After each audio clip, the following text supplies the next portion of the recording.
Hai teman-teman, selamat datang dan selamat bergabung di keluarga Ambon Batak. Terima kasih buat dukungan kalian, udah subscribe, udah nontonin video-video dari channel keluarga Ambon Batak. Terima kasih buat kalian, dan jangan lupa untuk support channel ini biar bisa berkembang dan lebih bersemangat lagi untuk memberikan video-video bermanfaat buat teman-teman semua. Dan buat kalian yang belum subscribe, please subscribe dan klik tombol loncengnya dan tontonin video-video dari kita.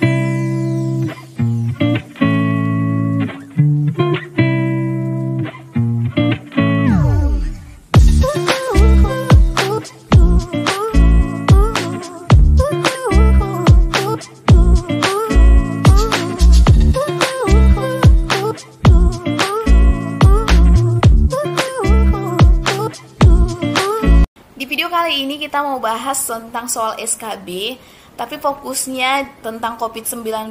Soal SKB ini bukan hanya difokuskan untuk perawat aja teman-teman, bukan hanya perawat D3 atau perawat nurse, tapi untuk seluruh kesehatan umum. Mengingat untuk soal SKB sendiri 30% dari kesehatan umum. Jadi soal SKB ini bukan hanya untuk perawat, tapi bisa kalian dari bidan, dari SKM epidemiologi atau promosi kesehatan. Untuk kalian tahu tentang soal-soal SKB berhubungan dengan COVID-19 dan jawabannya, kalian cocok untuk nonton video ini. Nah, ikuti terus videonya, jangan di skip biar kalian gak ada yang ketinggalan dari informasi video ini. Nah, ini dia, langsung aja ke soal yang pertama. Kegiatan memisahkan kontak erat yang bergejala atau kasus konfirmasi COVID-19 disebut A. Isolasi, B. Karantina, C. Karantina dan isolasi, D. Kontak erat, E. Tracing. Menurut teman-teman apa? Coba di-keep ya, di-keep dulu masing-masing jawabannya. Menurut kalian apa? Bahasa yang sering digunakan sehari-hari ini udah biasa kok disebut-sebut, tapi kemungkinan bisa salah karena salah pengertian. Kita seringan yang namanya udah bergejala atau pasien terkonfirmasi, sebut aja dia karantina, lagi karantina atau lagi isolasi mandiri, atau menurut kalian bisa aja karantina dan isolasi itu sama gitu, ternyata kan beda. Nah, kita bahas satu persatu ya. Kalau tracing itu teman-teman kegiatan melakukan pelacakan kontak, jadi pelacakan kontak erat gitu, itu namanya tracing. Sementara kalau kontak erat itu seseorang dinyatakan kontak langsung atau kontak tidak langsung dengan pasien yang terkonfirmasi COVID-19, entah itu dengan kontak tatap muka tapi dekat dengan orang yang terkonfirmasi COVID-19, kayak ngobrol tapi radius 1 meter atau kurang dari 1 meter selama 15 menit, kurang lebih 15 menit lah gitu bersamaan, atau bersentuhan fisik langsung dengan pasien yang terkonfirmasi kasus COVID-19, entah berpelukan, bersalaman, atau berciuman gitu, atau merawat langsung kasus konfirmasi tanpa menggunakan APD, itu juga dianggap kontak erat. Nah, kalau karantina dan isolasi beda makna teman-teman. Jadi karantina dan isolasi ini nggak bisa kita gabung, otomatis bukan C jawabannya. Karena karantina itu sendiri teman-teman adalah kegiatan memisahkan kontak erat gitu. Jadi karantina itu hanya memisahkan yang kontak erat. Jadi orang dengan kontak dengan pasien terkonfirmasi COVID-19. Nah, sementara kalau isolasi kita memisahkan kasus yang terkonfirmasi COVID-19 atau kontak erat yang bergejala. Jadi walaupun dia kontak erat tapi udah bergejala, kita udah bisa katakan isolasi, jadi diisolasi mandiri gitu. Jadi untuk kegiatan memisahkan kontak erat yang bergejala atau kasus konfirmasi COVID-19 disebut adalah isolasi. Nah, yang kedua, kegiatan memisahkan kontak erat yang belum bergejala disebut dengan, tadi aku udah bahas teman-teman, langsung aja ya. A. Isolasi, B. Karantina, C. Karantina dan isolasi, D. Kontak erat, E. Tracing. Jadi jawabannya adalah B. Karantina. Ketiga, apa yang dimaksud dengan kasus konfirmasi? A. Seseorang yang dinyatakan positif terinfeksi virus COVID-19, baik memiliki gejala atau tidak bergejala, dibuktikan dengan pemeriksaan laboratorium RT-PCR atau RDT antigen. B. Pasien dengan bergejala yang datang ke fasilitas pelayanan kesehatan. C. Seseorang dengan keluhan batuk, sesak napas, anosmia atau kehilangan penciuman. D. Seseorang yang satu rumah dengan pasien yang mengalami tanda dan gejala COVID-19. E. Seseorang yang mengalami tanda dan gejala COVID-19 dan sudah menghubungi petugas kesehatan. Nah, menurut kalian apa teman-teman? Kita bahas satu persatu ya. Seseorang yang mengalami tanda dan gejala COVID-19 dan sudah menghubungi petugas kesehatan. Ini belum tentu dikatakan pasien positif COVID karena masih dia menunjukkan tanda dan gejala dan belum melakukan pemeriksaan, tapi dia sudah menghubungi petugas kesehatan. Bisa saja dalam maknanya ini menghubungi petugas kesehatan hanya memberitahukan entah lewat telepon, entah konfirmasi ke bidan, misal bidan desa, kan di wilayah kerja itu ada bidan desa atau perawat atau keluarganya orang kesehatan gitu. Tapi kita belum bisa menyatakan bahwa pasien ini positif COVID-19 atau orang ini positif COVID-19 karena belum melakukan pemeriksaan. Nah, kalau D, seseorang yang satu rumah dengan pasien yang mengalami tanda dan gejala COVID-19. Bukan juga karena tidak ada pemeriksaan laboratorium pendukung untuk menyatakan bahwa seseorang itu pasien positif COVID-19. C. Seseorang dengan keluhan batuk, sesak napas, anosmia atau kehilangan penciuman. Ini juga bukan, tapi semua masih menunjukkan gejala. B. Pasien dengan bergejala yang datang ke fasilitas pelayanan kesehatan juga bukan. A. Seseorang yang dinyatakan positif terinfeksi virus COVID-19 baik memiliki gejala atau tidak bergejala dibuktikan dengan pemeriksaan laboratorium, RT-PCR atau RDT antigen. Jadi jawabannya adalah A ya teman-teman. Jadi teman-teman, kalau kalian punya teman yang memiliki gejala batuk, pilek, atau sesak napas, jangan langsung kita judge, oh itu COVID-19. Kita nggak boleh ngejudge gitu, terus kita kasih stigma buruk sama dia. Tapi kita bisa menyatakan seseorang itu dengan penyakit tertentu, entah itu COVID-19 dengan pemeriksaan laboratorium, ya seperti pemeriksaan PCR atau RDT antigen. Itu teman-teman, jadi jawabannya A ya. Yang keempat, siapa saja yang dikatakan kontak erat? Nah, tadi di awal juga aku udah bahas kontak erat itu siapa saja.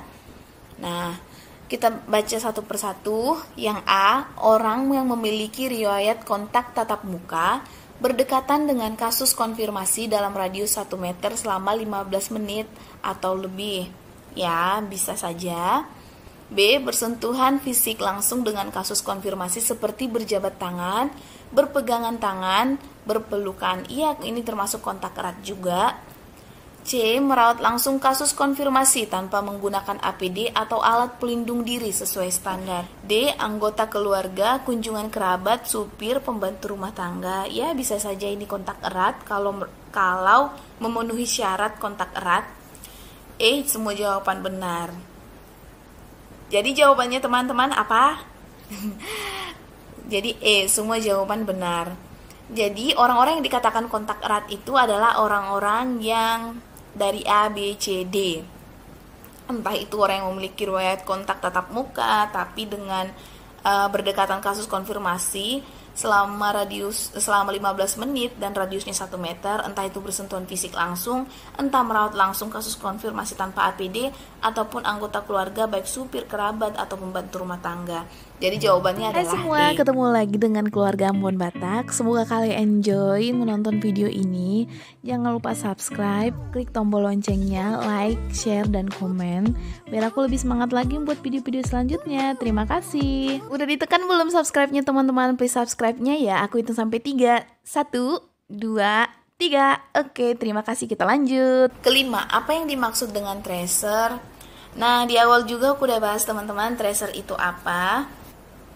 Jadi teman-teman, apa jawabannya? Coba di-keep dulu apa jawaban dari teman-teman. Nah, kalau untuk petugas kesehatan, arti dari tracer petugas kesehatan bukan, tapi salah satu tenaga yang ikut melakukan tracer adalah petugas kesehatan. Jadi A bukan jawabannya. B, kegiatan memisahkan kontak erat bukan juga. Kegiatan memisahkan kontak erat itu adalah karantina, maksud dari karantina. C, kegiatan memisahkan kasus konfirmasi COVID-19 bukan juga. D, petugas yang melakukan pelacakan kontak, ya bisa saja. E, seseorang dengan hasil RDT antigen positif, bukan ya.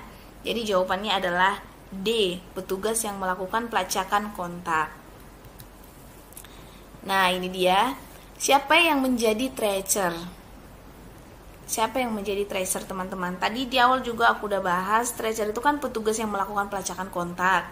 Nah, siapa aja petugas yang melakukan pelacakan kontak ini?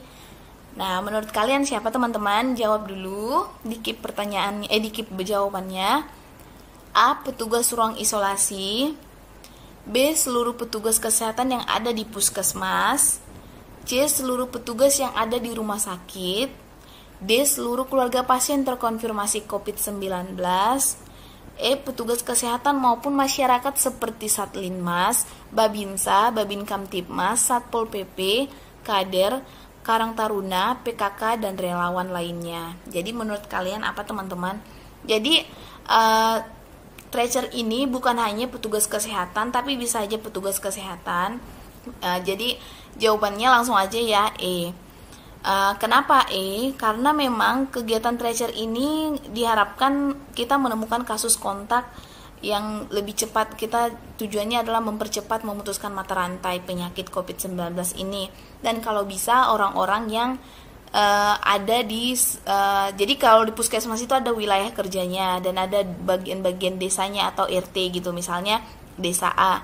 Nah, kalau bisa petugas tracer ini adalah dari desa A itu juga, entah itu babinsanya, karena kita ada kerjasama dengan lintas sektor. Tugasnya babinsa ada tersendiri, Babinkamtibmas juga ada, Satpol PP ada, Kader ada, Karang Taruna ada, PKK, relawan, dan relawan-relawan lainnya. Jadi ini kerjasama untuk mempercepat pemutusan mata rantai. Namun diharapkan orang-orang yang terlibat dengan tracer ini adalah orang yang sehat gitu, jangan orang yang memang terkonfirmasi COVID-19. Jadi kalaupun mau turun bukan berarti orang yang sekiranya mereka udah ditugaskan nih di antara misal petugas kesehatan ini, mereka ini akan dibuatkan sebuah surat keputusan bahwa mereka adalah tim tracer, dan di tengah jalan misal mereka sedang sakit, ya mereka harus melaksanakan tata laksana COVID-19 walaupun memang ada yang harus dicari kontak erat. Jadi untuk sementara kalau sedang sakit tidak turun gitu, jadi utamakan orang-orang yang sehat. Jadi jawabannya adalah E. Oke, 7. Apa saja peran tracer? Nah, peran tracer itu apa? Yang pertama, A, mencari dan memantau kontak erat selama karantina dan isolasi, ya itu bagian dari peran tracer. B, memberikan informasi yang benar terkait COVID-19, termasuk pentingnya karantina dan isolasi yang benar, ya ini juga bagian dari peran tracer. C, memantau kondisi kesehatan orang yang melakukan karantina dan isolasi dengan menanyakan bagaimana keadaan kesehatannya selama masa karantina dan isolasi. D, melaporkan hasil pemantauan kepada petugas puskesmas atau koordinator tracer. E, semua jawaban benar. Jadi langsung aja teman-teman, jawabannya adalah E. Jadi peran tracer itu adalah dari A sampai D. Jadi sekiranya Babinsa atau Babinkamtibmas misal melakukan kegiatan pelacakan kontak erat atau memantau kontak erat, ataupun misalnya ibu-ibu kader melakukan pemantauan, ya hanya sebatas semampunya mereka saja, karena ada job desk tertentunya dan ada tanggung jawab masing-masing. Nah, kalau misalnya mereka menemukan atau ada keluhan dari pasien kontak erat itu, maka mereka melaporkan kembali ke koordinator tracer. Tapi petugas atau tim dari tracer dari petugas kesehatan juga turun langsung melakukan pemantauan kontak erat. Jadi di sini kembali ke penjelasan aku yang pertama, bahwa kita adalah kerjasama tim, jadi lintas sektor, bukan hanya teman-teman petugas kesehatan. Jadi untuk nomor 7 ini jawabannya adalah E, peran tracer itu dari A sampai D. Kedelapan, seseorang ingin melakukan vaksinasi COVID-19. Setelah dilakukan screening sebelum vaksinasi COVID-19 oleh petugas kesehatan, hasil pemeriksaan suhu 37,8 derajat Celcius dan tekanan darah 190/100 mm hidrogium. Setelah menunggu 30-60 menit kemudian, tekanan darah diukur kembali dan hasilnya masih tinggi. Untuk sementara, petugas kesehatan menunda vaksinasi sampai sasaran sembuh. Berapakah suhu dan tekanan darah sasaran agar dapat divaksinasi COVID-19? A. Suhu kurang dari 37,5. dan tekanan darah kurang dari 180 per 110 mm hidrogium. B. Suhu kurang dari 36,5 derajat Celcius dan tekanan darah di bawah 180 per 110 mm hidrogium. C. Suhu 37,5 dan tekanan darah di bawah 110 per 70 mm hidrogium. D. Suhu kurang dari 37,2 derajat Celcius dan tekanan darah kurang dari 150 per 110. E. Suhu kurang dari 37,5 derajat Celcius dan tekanan darah kurang dari 120 per 80. Jadi jawabannya teman-teman adalah A. Kenapa bukan B, kenapa bukan C, kenapa bukan D, dan kenapa bukan E? Kalau dilihat C, D, E ini adalah suhu normal. Namun yang ditanyakan adalah berapa suhu tekanan darah sasaran agar dapat divaksinasi COVID-19. Ya, ini juga bisa, ini juga bisa. Tapi kalau misalnya kita buat aturan yang di bawah kurang dari 37,5 dan tekanan darah di bawah harus kurang dari 110 per 70, ini enggak, artinya 120 per 70 kita nggak bisa melakukan vaksinasi. Nah, begitu juga untuk D ini. Artinya kalau di atas 37,2 nggak bisa divaksinasi, atau di atas 150 per 10 berarti nggak bisa divaksinasi. Demikian juga yang E.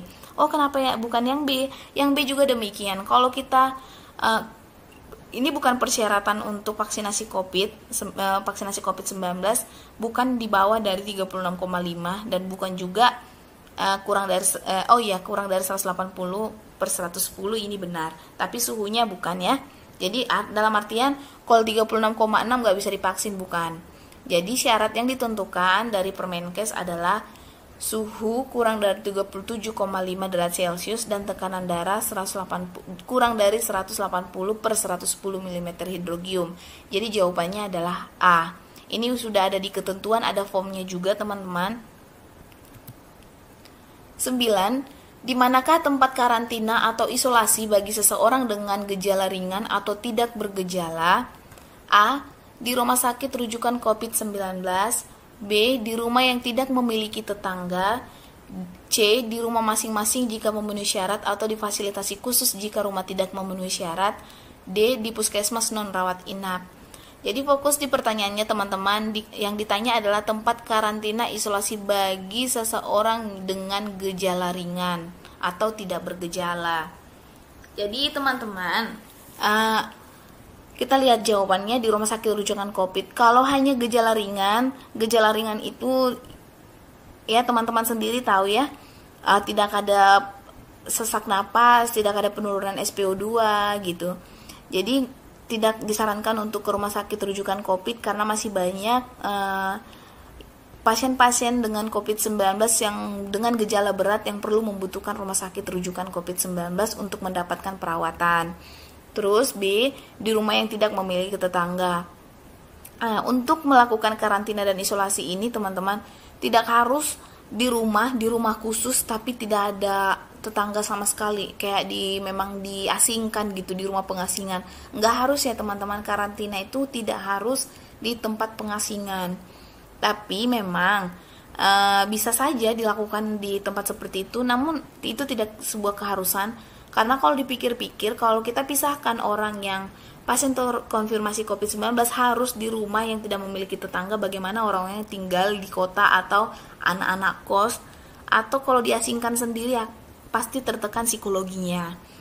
C. Di rumah masing-masing jika memenuhi syarat atau di fasilitas khusus jika rumah tidak memenuhi syarat.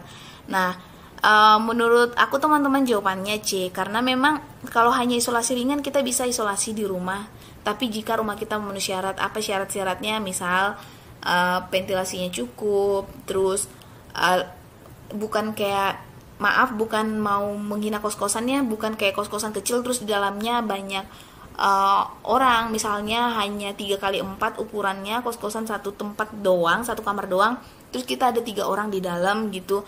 Ini tidak memenuhi syarat ya, karena nggak mungkin kita tidur bersama-sama dengan pasien terkonfirmasi COVID-19, kita satu rumah gitu loh teman-teman, tanpa menggunakan APD, takutnya malah menularkan gitu.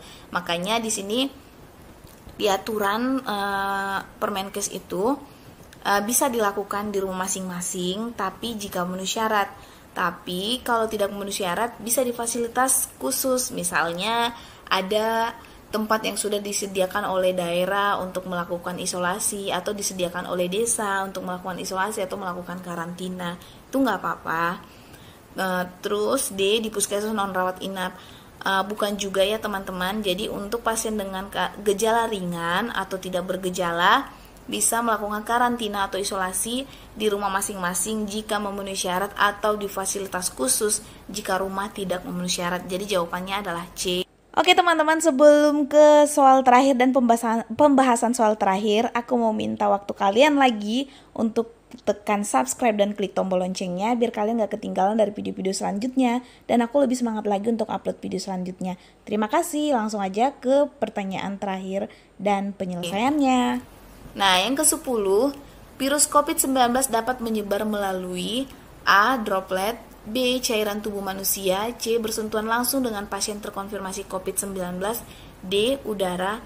Jadi teman-teman jawabannya adalah droplet, dimana droplet ini adalah partikel kecil yang bisa keluar dari mulut atau dari hidung.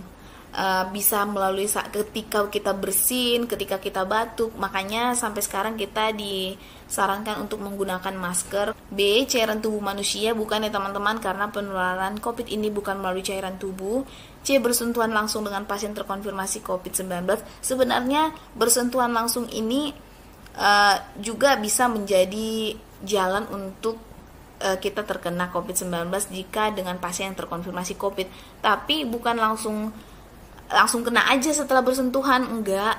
Makanya disarankan juga kita rajin mencuci tangan, karena kita nggak tahu siapa saja yang kita sentuh dan apa saja yang kita sentuh. Nah, yang ke D, udara, bukan juga dari udara. Jadi jawabannya teman-teman adalah A. droplet. Oke teman-teman, sampai di sini dulu video kita kali ini. Semoga bermanfaat, semoga kalian mengerti dengan penjelasan aku, baik itu dari pertanyaan dan penjelasannya atau pembahasannya.